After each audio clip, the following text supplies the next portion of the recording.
It's good to see that JBM is going from strength to strength. And let me begin with a vote of thanks to Nita and Namita and the team for making it a success in the last 3 years.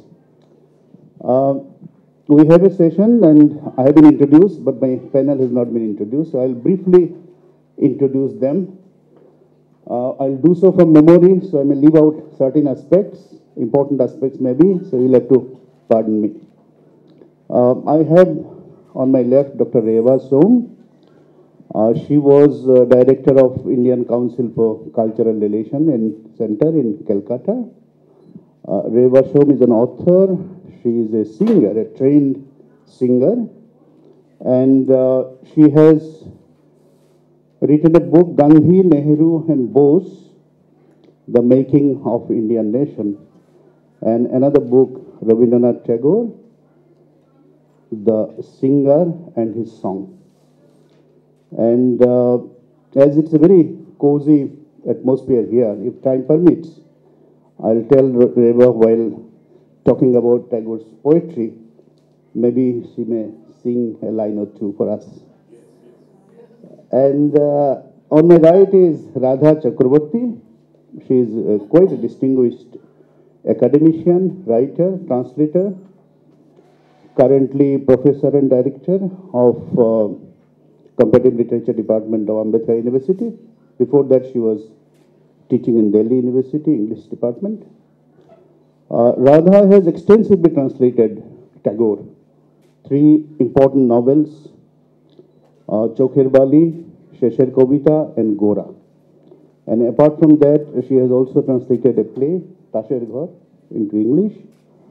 She has also translated the story, Mahasweta Devi's stories, which are focused on motherhood, the concept of motherhood. Actually, maybe if time permits, we'll discuss this at a later stage, because Mahasweta Devi, one of the major aspects of Mahasweta Devi's writing, which has not been perhaps fully focused upon yet, because of her tribal concern and concern for the underdogs, is that she was acutely conscious of the kind of dichotomy which is there in the society in our attitude towards women. And on the one hand, we deify women, and on the other hand, we exploit them. So a number of stories are there, and Radha has translated quite a few of them with a very informed scholarly introduction in the name of mother. And 2 of our edited volumes on Tagore, The Essential Tagore is one, and Shades of Difference is another. These 2 volumes have made quite a mark internationally. Particularly, The Essential Tagore was shortlisted. It was selected as the best book of the year in USA. I have Sujata here with me, Sujata Sen. She was a journalist, a publisher. She worked with the Statesman in Calcutta. And then she was director of the British Council Division, Eastern Zone, based in Calcutta. And if I remember correctly, year of the book, India was the chosen country in London Book Fair a few years back. I'm forgetting the exact year. And Sujata Sen actually organized a number of events, celebrating the Indian authors in different parts of both India and England. And Guillermo Rodriguez, he is the founder of Casa de la Spain. Am I pronouncing it correctly? Yeah.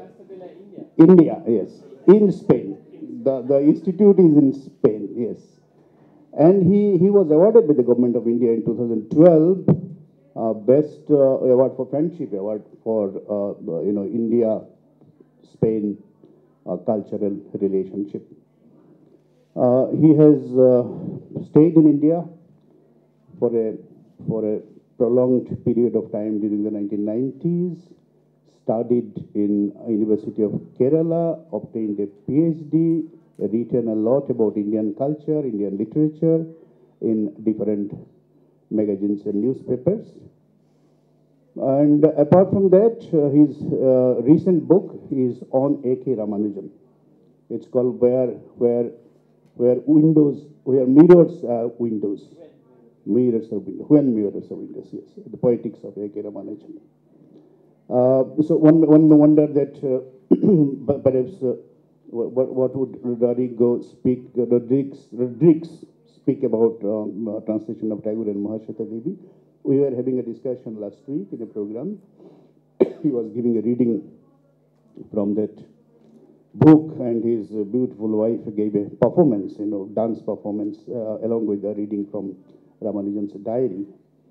And we were discussing whether there is a possibility of discovering a parallel in the process of Ramanujan translation.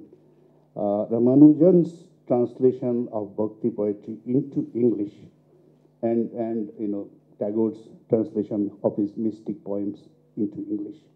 I hope Rodriguez will take it up in course of conversation. Having said that, I would get into the business directly. Just setting up the tone, maybe for setting up the tone, a few words. As all of you know, that both Mahasweta Devi and Rabindranath Tagore are perhaps the most translated authors of Bengal. Tagore's own translation of his work runs to around 4,000 pages.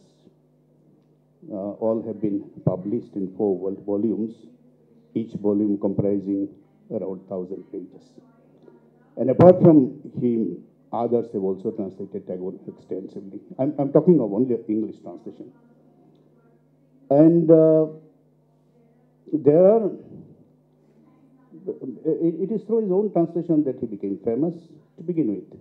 And most of the books published by Macmillan in those days, decade of 1910 onwards, are mostly done by him, sometimes done by his nephew, Rabindranath Tagore, but it was a sort of a collaborative translation, and it was published in Tagore's own name, though it was done by, maybe first draft was prepared by Rabindranath Tagore, and then Tagore retouched them himself, and Macmillan published them in the name of Rabindranath Tagore.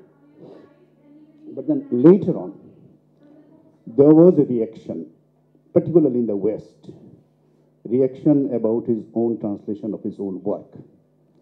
And there was a reaction in India also after the first euphoria of Nobel Prize and fame was over.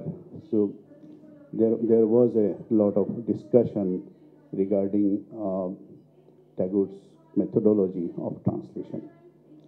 I'll not say more about it right now, because I'd like to hear from Reba, because she has translated Tagore's songs also, and he has sung Tagore's songs in English lyrics also. But I would only hint at what happened in between by telling you the finale, when Tagore wrote twice, once to Omiya Chakravarty, again a great Bengali poet and a long-time secretary of Tagore, and once to Rothenstein, who was one of the early sort of mentor of Tagore, who one of the early scholars in England who looked into his manuscript of Gitanjali. And to both the persons, Tagore wrote that I should not have dabbled into your language. That's what he wrote to Rothenstein. And to Omiya Chakravarty, he wrote about a play, about a collection of plays, that when I read them today, I wonder, have I done this? It is so disastrous. Is it my translation of my plays? I should have never done that. So it was rather late realization on the part of Tagore, but in between many things happened. The pressure was building up from both India and abroad regarding his translation or mistranslation, if you may. And coming to Mahasweta Devi, things are a little different.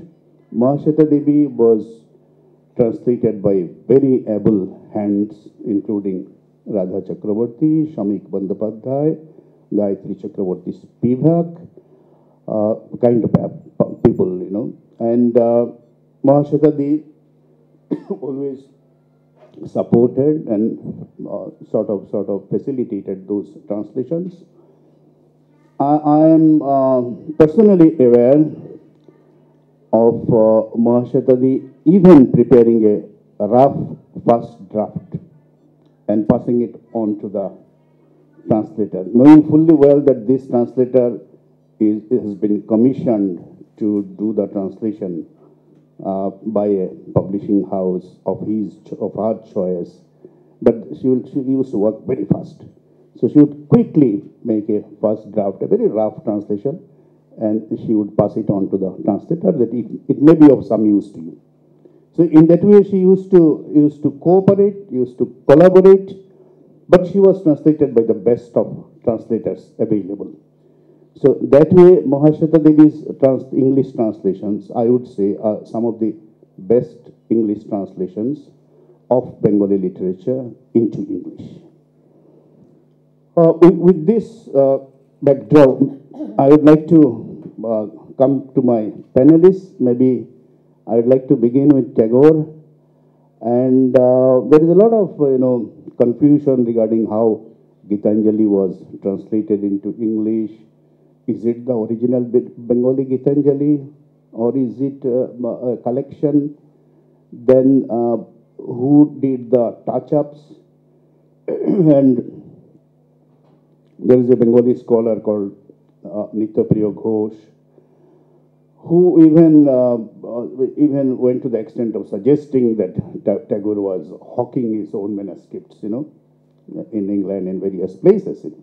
And he wrote a book called Daghorer Horkara. Horkara means the postman. So postman of the post house, because Tagore wrote a play called Postman.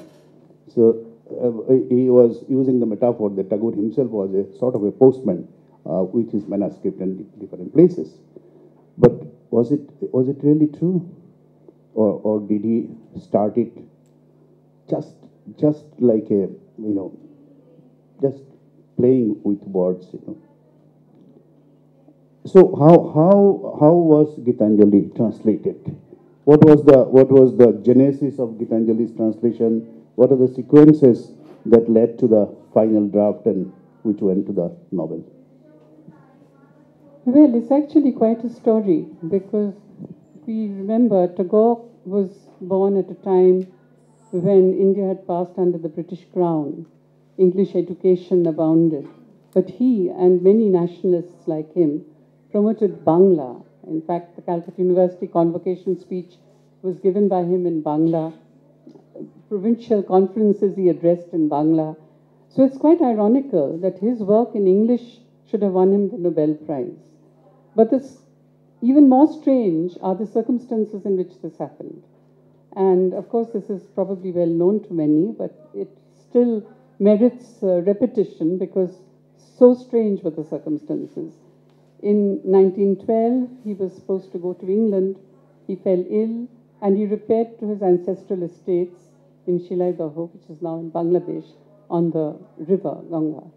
And there he, as a pastime, as something which was not a serious literary exercise, he thought he'd delve into his own anthologies of Bengali poems and just try his hand at translation.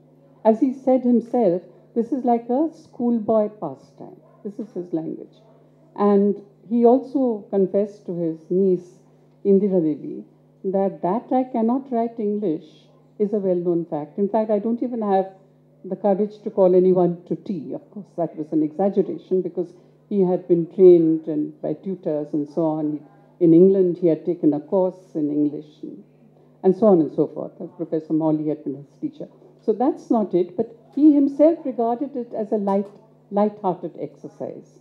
But he enjoyed it. He enjoyed it to the extent that he in fact said that he he could discover in the process of translation the joy of having composed in the original. Now, he delved into many of his poem collections. One of them was Gitanjali in Bangla. But there was Noiveddo, there was Shishu, there were many others from which he selected poems. And then the English collection also was called Gitanjali, which is why there's been a bit of confusion about this. But when he came, and then of course the next year he did go to England, and on the boat he undertook more translation exercises. And then of course the rest is history, because how Rothenstein or Yeats so sort of, they were so taken by this poetry that they really promoted it, and then it became a Nobel entry, and that we know how he won the Nobel. But one of the things that he himself realized from all the evening soirees in England that he did go to, where he recited from his poems, was that, and his son Rabindranath says, it was subtle in its artlessness. There was something that was very childish and childlike. There was a childlike simplicity in what he said, which to the reserved English people seemed to be something which they couldn't say, but somebody had said it better. In fact, this is, I've got the quote about this, which I think is very telling, because there was almost a stunned silence when he recited his poems. Of course, somebody, and then, of course, it says that he laid bare his soul, and after an almost painful silence, this is in quotation, he gets a letter from one of those who come to his soirees, May Sinclair, who says, and I quote this, "You have put into English, which is absolutely transparent in its perfection, things it is despaired of ever seeing written in English at all. It has the beautiful sound of childhood." So I think this is what made a difference in that time in England, poised before the First World War, when somebody was saying something with this, you know, with the passion that came from within.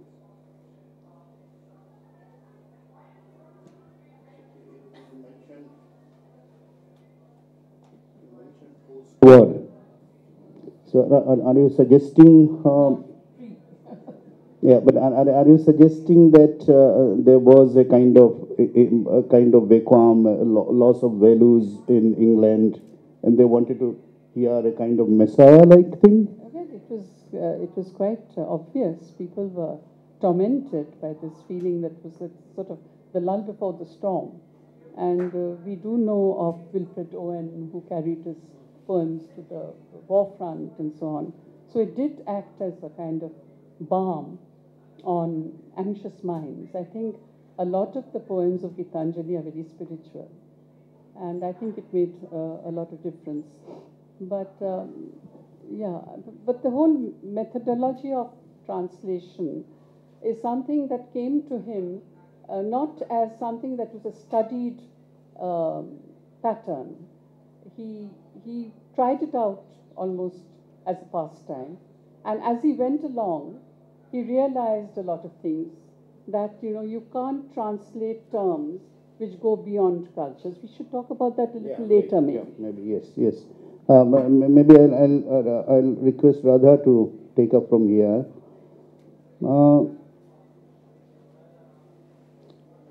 Maybe, yeah. Yeah, I know about it. We'll manage that. This, the Tagore translation that she talked about, and Mahasweta Devi translation. And she talked about how Tagore used the language there. And we have to remember that in the matter of language also, Tagore did a lot of experimentation and changed the course of, very complexion of Bengali language from Sadhu Bhasha to Chalit Bhasha. And we are also aware how Mahasweta Devi almost extended the language to its elastic limit by using tribal dialects, Bhadralok Bengali, street language, all kinds of things. And which is very difficult even for an average Bengali reader sometimes to comprehend. So, do you find some kind of similarity between the two here? And as a translator, as you have translated both, as a translator, how do you really work out your methodology of transferring this, culture-specific terms into English in the language of a different family? Yes, I'm glad you draw attention to language innovation in Tagore and Mahasweta Devi. Of course, there is, in a sense, a continuity between them because Mahasweta was educated in Shantiniketan and always acknowledged the deep influence that this early experience had upon her. Some of the things she learned there were not about bookish knowledge, but about respect for all forms of life, not just human life. But she would say that we were taught never to harm any animal, never to pluck a single leaf or flower from a tree without reason. And she carried these values with her. So her debt to Tagore is something she openly acknowledged, even though when we read their work, they, as writers, seem to be so far apart in their literary practice. In both of them, we find an attempt to democratize the idea of literature. In Tagore, through, as you mentioned, through the transition from chaste or high Bengali, Sadhu Bhasha, to colloquial Bengali, Cholit Bhasha. In other words, making literature accessible to those who don't have a position of intellectual privilege. In the case of Mahasweta Devi, we find linguistic experiment at its most brilliant and sometimes at its most baffling because she uses different registers of Bengali, different kinds of dialect, including also words and phrases and idioms from English, from Hindi, and a range of other languages. Also Bollywood, yes. So this kind of very bold experimentation is an attempt, I think, to bring down certain mental barriers, not just linguistic barriers that divide one language from another, but also social groups from each other, social classes from each other. So it's a kind of challenge to these borders and boundaries that we see in her linguistic innovations. To translate Tagore and then Mahasweta is to add another dimension to this process of bringing down barriers, crossing borders, and opening up literature to wider and wider circles of readership. But this process is not smooth, nor is it easy. And while it is very easy and very comfortable to say that translation opens up avenues of communication, builds bridges between cultures, indeed, it aims to do so. But as a practicing translator, any translator will know that these effects are easier imagined than achieved or readily accomplished. Certainly, with a writer like Mahasweta Devi, for instance, you come up time and again with what can only be described. You come up against the untranslatable. Terms that do not transfer from one culture to another, but terms that stand juxtaposed to each other without blending seamlessly within her own original Bengali text, because the Bengali narrative contains within it a whole mosaic of other pieces of other languages which do not blend and harmonize with each other. What do you do with this effect when you're trying to communicate this in another language? In English, in my case, for instance. These are the challenges that you come up against, and translation then seems a process fraught with tension and conflict rather than ease of communication. And what we have here, I mean, you asked me a question of methodology, but I think the thing about translation is that there are no formulae, there are no easy solutions. There is only an endless process of finding strategies, ways to negotiate that which really has no easy solution. And this is as much, I think, a creative act as it is a mechanical linguistic act. The answers are not there in dictionaries. The answers are not there in grammar books. You have to create your answers. And in this process, therefore, there is involved also a level of change or transformation, where this whole question of faithfulness comes up, this whole question of, is it true to the original? Is it a good translation? Is it a bad translation? How close is it to the source text? Is it a failure if it's not close to the source text? Without going too much into those debates, I think what we need to feel is, what we need to understand is, why are we translating and for whom? And I think these parameters, in a sense, suggest to the translator the ways that you find to deal with these impossibilities. Mahasweta Devi, talking about her own writing and the anger from which she wrote about the plight of the underprivileged, she described this impulse as an excruciating, explosive love which drives her to write. Something similar, I think, happens when you translate. You translate out of love. You translate out of an impossible love, out of a certain agony, because you know that in terms of perfect fidelity, you're never going to succeed. But if translation by these standards is always doomed to failure, then is there something wrong with the way we formulate those standards? So translation, I would say, is an act of faith. It's an act of love. I'm forgetting who said, a great critic from the West said that translation is a bigamous fidelity. Fidelity of bigamy or something like that. Yes, you are very right about the translation and process of translation. Maybe we'll discuss it more as the evening progresses. Mahasweta Devi has written stories, as she said, different kind of registers of language she has used. I can remember a story which is titled Choli Ka Piche, written by Mahasweta Devi. It's an acutely, a story with acute social content. But then she had that habit of, shocking you into attention. Though in the story, you are not going to get anything flippant about Bollywood or anything. But then the title is Choli Ka Piche. Now, when you translate it, what do you do? The moment you translate it into English, you are losing a whole lot of association of Madhuri Dixit's dance, which immediately you catch when you read the story. So these are certain challenges before the translator.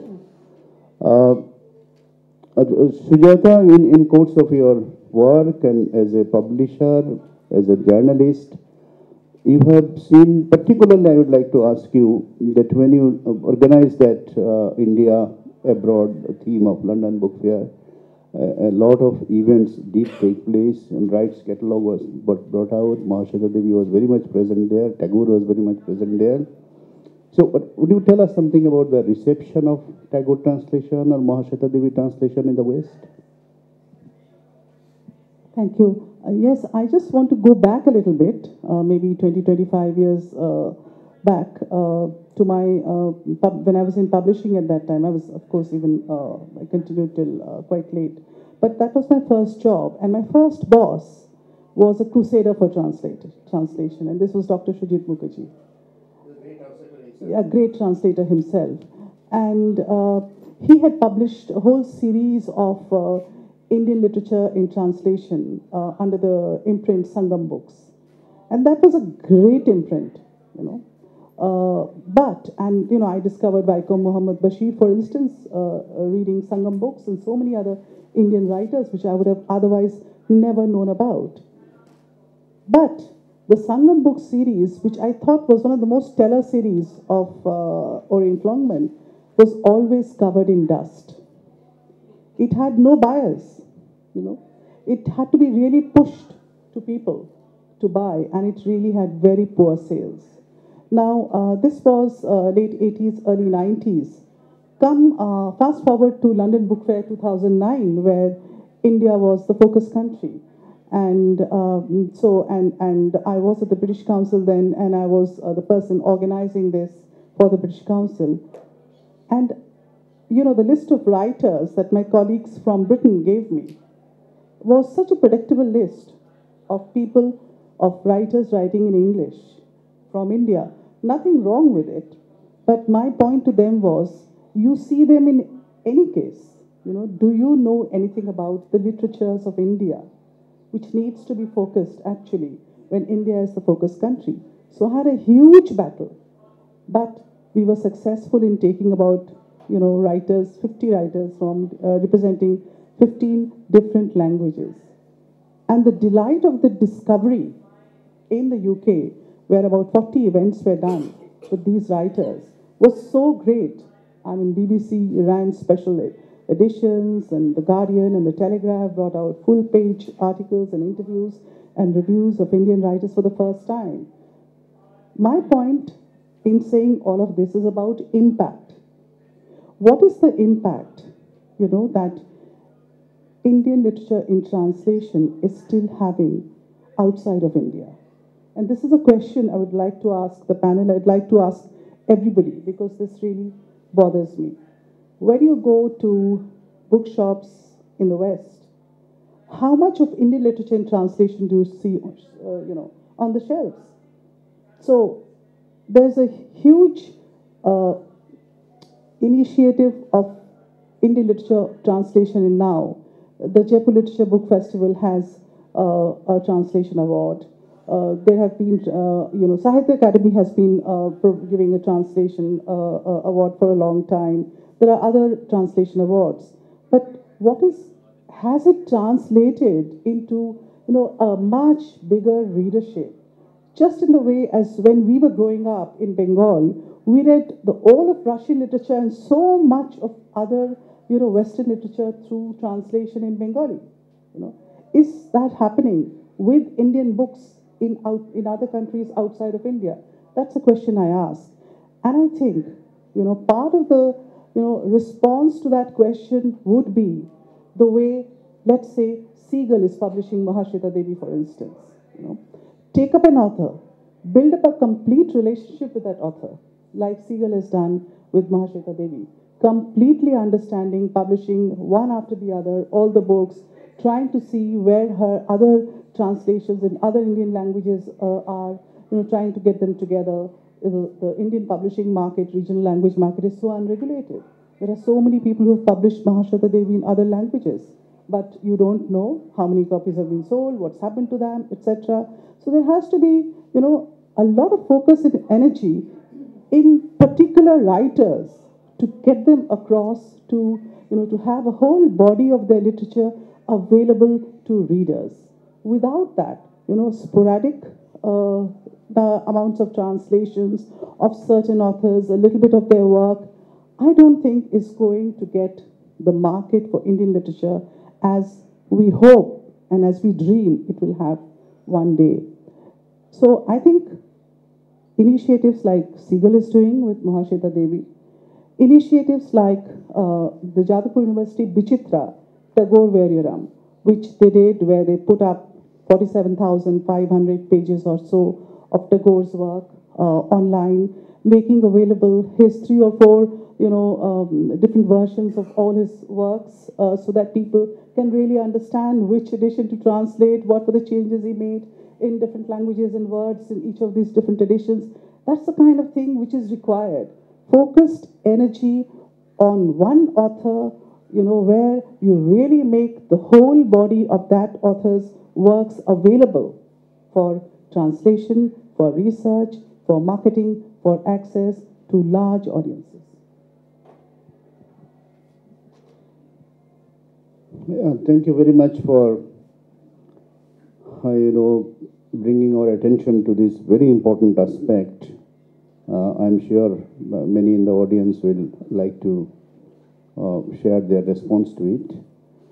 One can only tell you that so far as the translation of Mahasweta Devi is concerned, it sells very well in Malayalam, in Marathi, in Gujarati, and in Hindi. At least these four languages I can speak for. It sells quite well in English also in India. But the question about Indian translations, marketing abroad or visibility abroad is definitely a gray area. And Government of India tried to address this issue by, by establishing a sort of an initiative which is called Indian Literature Abroad, ILA. And I think when Mr. Jawahar Sarkar was the Secretary of Culture, he took the initiative, and it was set up in the Shastri Bhavan, right in the heart of Delhi. And Namita Gokhale was given the responsibility of propagating Indian literature abroad, and she did her best, went to various book fairs abroad, created catalogs, rights catalog, carried them, organized seminars, workshops wherever she could. It was building up, and all of us were contributing as much as we could. But as you know about the government initiatives, when personnel is transferred, pet projects get ditched. I think Dr. Som will know better than all of us, and also Radha. So when Mr. Sarkar was transferred, or he became the CEO of Chakravarty, and there was someone else, other people, Mandarins took up the culture department. This was not thought very important, and they didn't want to spend more money on it. So it has not been closed down, but it has become moribund. It's not working anymore. When we tried to sell Indian rights abroad in Spanish and French and German, we were told that first you will have to come with a draft in English translation. Because we cannot take up a work just on hearsay. It may be a great classics in your language, you are saying so. So we must read an English draft. It may not be a book, but it has to be a manuscript. So that is also very difficult, to create a whole lot of database and to create a number of manuscripts in English translation, a very good English translation. Otherwise, it may not appeal to them. Author, you were talking about Russian literature. We have seen in Russian literature, one person translated entire series of books by Turgenev or by Tolstoy. So the name of the translator becomes associated with the name of the author also. I don't think we have done it with as much patience as should have, barring the exceptions of a few workers, only like Radha Chakravarty or Reba Som, and some in Hindi, I would say. Anyway, this is an important dimension you have brought in, but I'm sorry, we are all sorry that you won't be here to take it further for discussion. She has to catch a flight and she has to leave now. Okay, sir. Thank you. Thank you very much.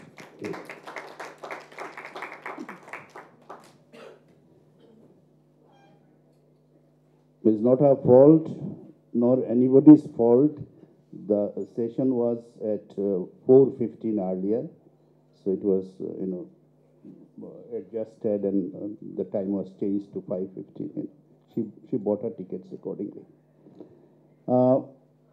Now, coming to you, last but not the least, you have to tell us about your experience regarding anything you know about this side, and the question which I asked earlier. That day, Dr. Shiva Prakash raised a very important question, that when A.K. Ramanujan was translating all the Virasaiva and Bhakti poetry, he sanitized them. His translation was, to a great extent, made compatible with the Western sensibility, and in the process lost a lot of the original appeal. That was his point. And interestingly, this was one accusation against Tagore also. There was one accusation against him that when he was translating his own poetry, yes, you yourself do it. It is your own property, your intellectual property. So he felt free to change as much as he wants. So that way, Tagore sometimes almost wrote a new poetry, making it more akin to the sensibility of the Christians. That is how the acquisition came. So, do you think that that this is what has happened in A.K. Ramanujan's case also? Can I speak about Tagore as well? Yeah, sure. Of course. Tagore and Mahasweta Devi also. Yes. And then we come to Ramanujan. No, I think what is fascinating is how, coming back to for the example of Gitanjali, how a text travels and goes through different types of translation.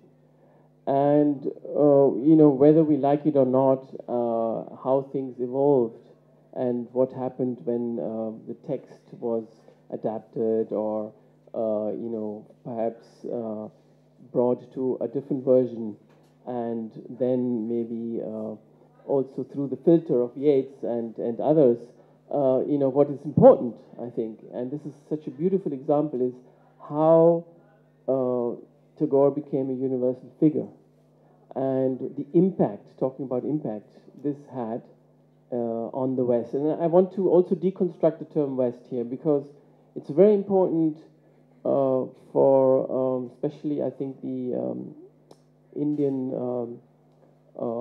milieu, or for the present Indian discourse, to know that,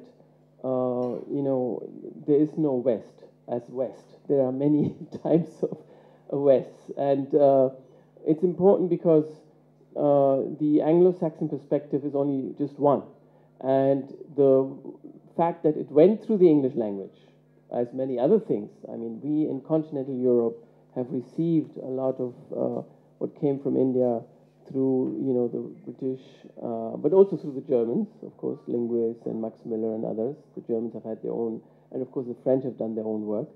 But what's very interesting is the fact that from the empire, the British Empire, how it then spurred a lot of interest all over the world.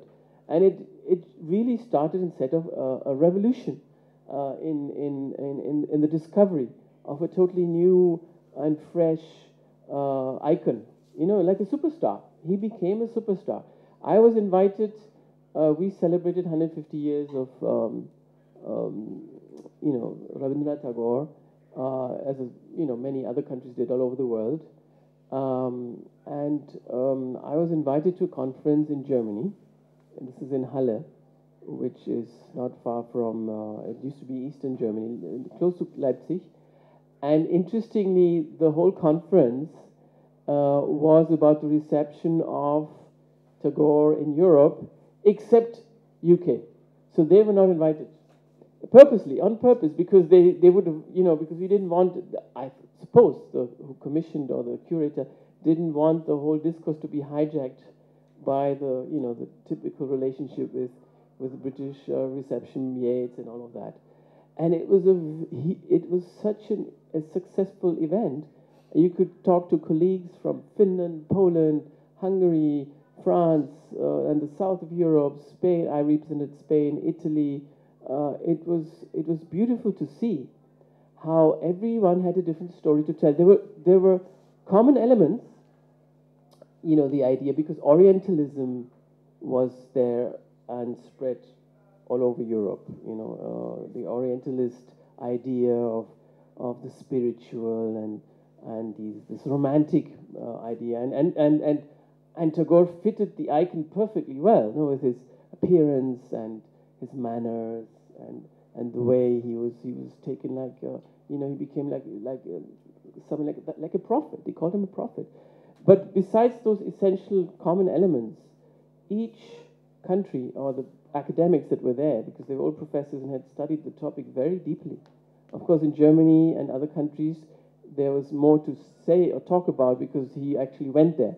He traveled so much, so people had there's a lot of documentation, and he went to all these talks and discussions. He didn't make it to Spain, and that's another story. I'll talk about it later. but then every reception was a different story or a different type of translation. In some countries, he wasn't that, Gitanjali was not that important as a piece of work. Of course, the Nobel Prize was important. In other countries, his educational work as an educationist was crucial. In other countries, his plays were important. It all depended on how the story was translated. And the story of how Spain discovered Tagore is a love story. And I want to be very, give you a few glimpses of what happened in Spain, in the Spanish-speaking world. I mean, when I say Spain, I mean also the whole Latin America, you know, how this came about.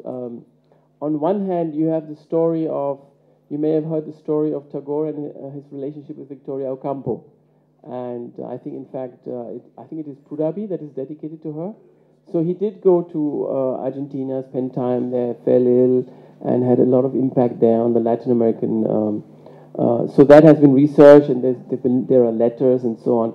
The story with Spain is that Tagore was supposed to have visited Madrid, and there's a number of very important figures in Spanish culture.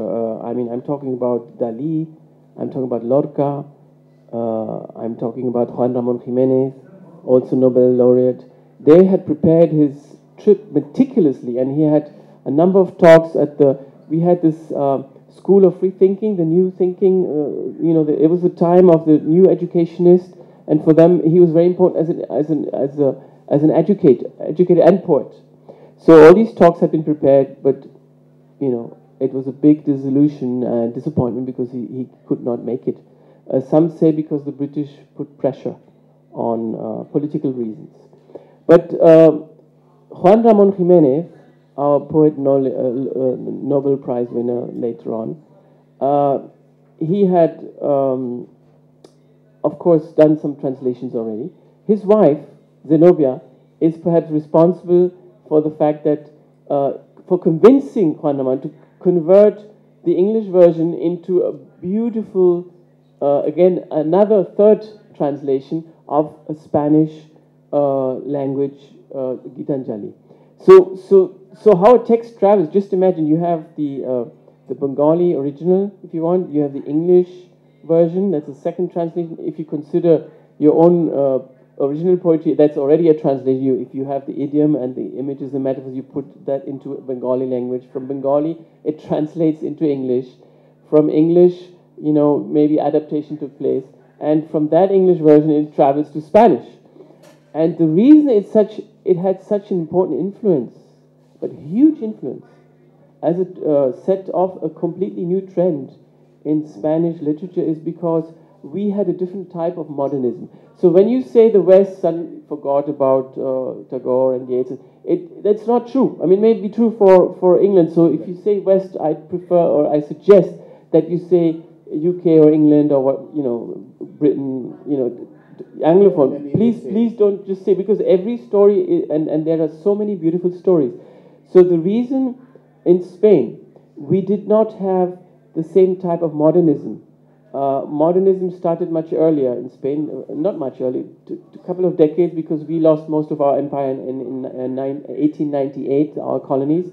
So this crisis, identity crisis, came a little early. It was not exactly World War I. And the lyrical idiom had a crucial role, not irony, not disillusionment in the same sense.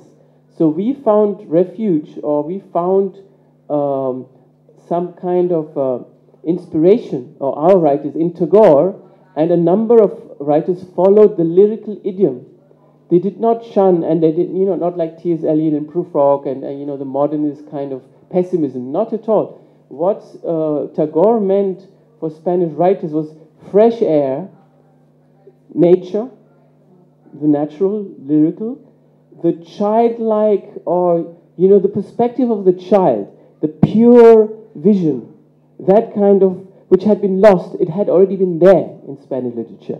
And it was like completely fresh new air that came and inspired a number of writers. And Juan Ramón Jiménez, our great writer, was able to bring that into the translation, working together with his wife, who fell in love with Tagore. We don't know if she was more in love with Tagore than with her own husband. So it's a beautiful love story in triangle, and they wrote to him and they interacted.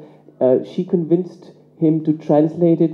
We don't even know whether the translations, we could say that there are Juan Ramon Jimenez style poems. Again, not Tagore. How much of the translation was Juan Ramon Jimenez, how much of it is Tagore? But I can tell you, the work and the poems, when you read them in Spanish, the soul and the spirit is there. It's really there. It's so Bengali and at the same time so Spanish.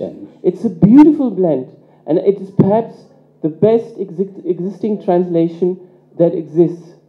And because it was so good and so perfect and so beautiful and inspired so many, there were so many additions afterwards, and it had such a huge impact, aesthetic and literary impact in Spain. And what came later, it's a long story, but we had civil war, and still, because the left wing perhaps were more in favor of Tagore, but he was not censored. His work was still translated and published because it then fitted also at the same time into the canon of what was acceptable by the Orthodox Catholic Church. It's a very interesting process because it was absorbed into the canon of world literature. He spoke about spiritual matters, so he was not dangerous. He was accepted by the fascists, and he became part of the canon, was taught in all the Catholic schools, and my father, my mother, all our parents used to know so much about Tagore, and ironically it declined the moment it became a democracy.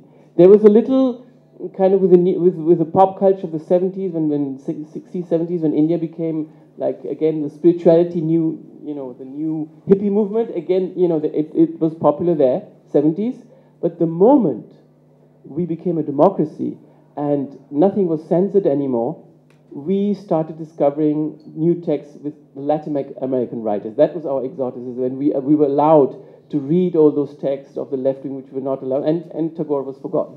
And we're trying to revive him now, So that's a totally different discourse, a totally different story there, That much about Tagore. Thank you very much. Actually, it's so fascinating to listen to these things, One can go on and on, but somebody has already suggested to me that I'm encroaching upon the question hour time. Maybe I'll take 5 minutes more than your scheduled time, because I would like to listen to Dr. Reba, so at least a snatch of song. And if you can tell us, you can take any particular poem or any particular song and briefly tell us how it was translated into English, at least how Tagore went about it.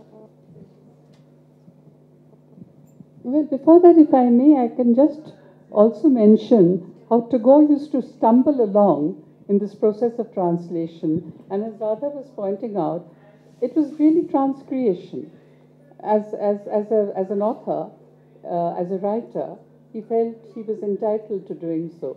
But he had a lot of thoughts, which some of it I find very amusing. And I must just mention one or two.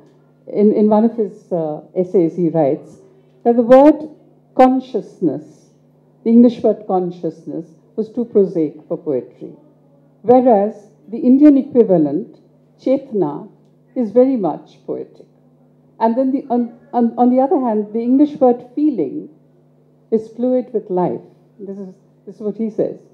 But its Bengali synonym, anubhuti, is refused in poetry. And this is, I quote, because it merely has a meaning and no flavor. So he constantly, for example, he felt that in India, those who had an English education would immediately understand John Keats, Ode to a Nightingale, have no problem in understanding references to fairyland forlorn or magic casement above perilous seas. But what about a term like charan kamal? How would you translate that? Tagore asks. Would it be lotus feet? That sounds disastrous. Or feet lotus? So the whole concept of what an Indian cultural approach is to feet or pranam, how do you mention that in a translation? So these were misgivings he had, questions that troubled him all the time. And I was just asked to refer to any one particular song that I've actually translated. This is a ballad song, an unusual ballad song of Tagore, which is called Krishna Kali, which many of you may have known about.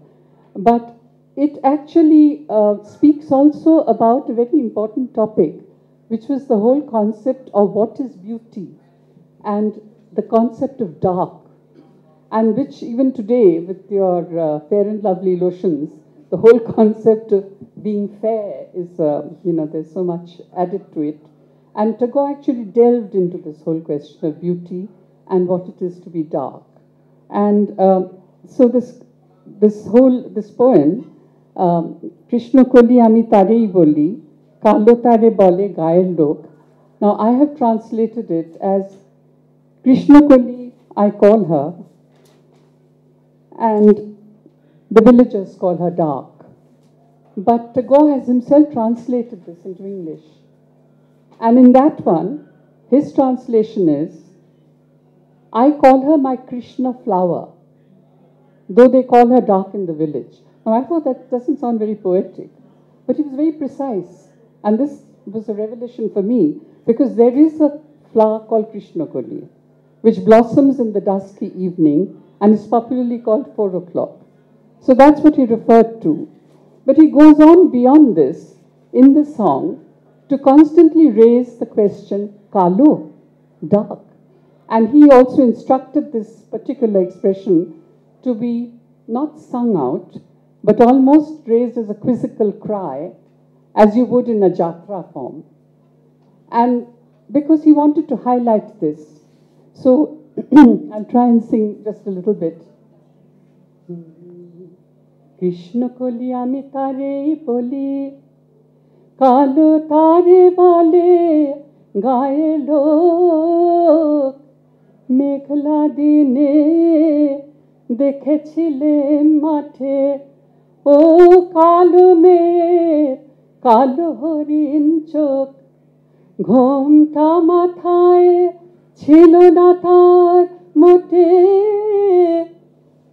মুক্ত বেলি পিঠের পরে লোটে কালো তা সে যতই কালো হোক দেখেছি তার কালো হরিণ চোখ কৃষ্ণ কলি আমি তারেই বলি.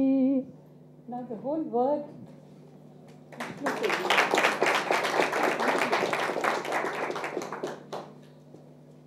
he had long pondered on this meaning of beauty, and from Raja to Arupratan, king of the dark chamber, to Shapmochan, his dance drama, he explored and expanded on this concept of beauty.